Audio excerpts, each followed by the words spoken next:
প্রিয়জনের সঙ্গে ঈদ উদযাপন শেষে ঢাকায় ফিরতে শুরু করেছেন কর্মজীবীরা। বাসের চেয়ে রেলপথে যাত্রী চাপ বেশি, সড়কপথে অতিরিক্ত ভাড়া আদায়ের অভিযোগ রয়েছে। আর এটা ওইটা না, কাপড় ধোয়ার একটাই সলিউশন, চাকা অনেক ওয়ান। দিনাজপুর সহ উত্তরাঞ্চলের বিভিন্ন জেলা থেকে ঢাকায় ফিরছেন কর্মজীবীরা। ঢাকাগামী বাসগুলোতে অতিরিক্ত ভাড়া নেয়ার অভিযোগ উঠেছে।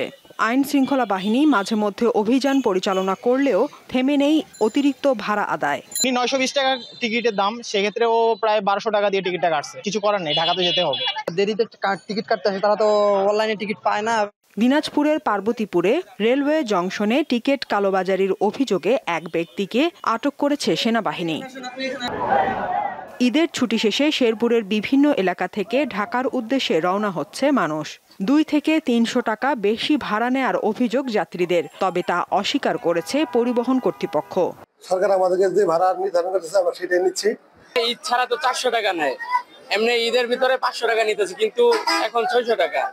পটুয়াখালীতে বিভিন্ন বাস টার্মিনালে ঢাকাগামী মানুষের ভিড় দেখা গেছে। জেলার 9টি বাস টার্মিনাল থেকে ঢাকার উদ্দেশ্যে ছেড়ে যাচ্ছে দূরপাল্লার অসংখ্য পরিবহন। এদিকে বরিশালের লঞ্চ ও বাসগুলোতে ঈদকে কেন্দ্র করে বাড়তি ভাড়া আদায়ের অভিযোগ উঠেছে। আগে 2টি লঞ্চ চলাচল করলেও ঈদকে কেন্দ্র করে প্রতিদিন 6 থেকে 8টি লঞ্চ চলাচল করছে। সাদিয়া চৌধুরী, দীপ্ত বার্তা কক্ষ।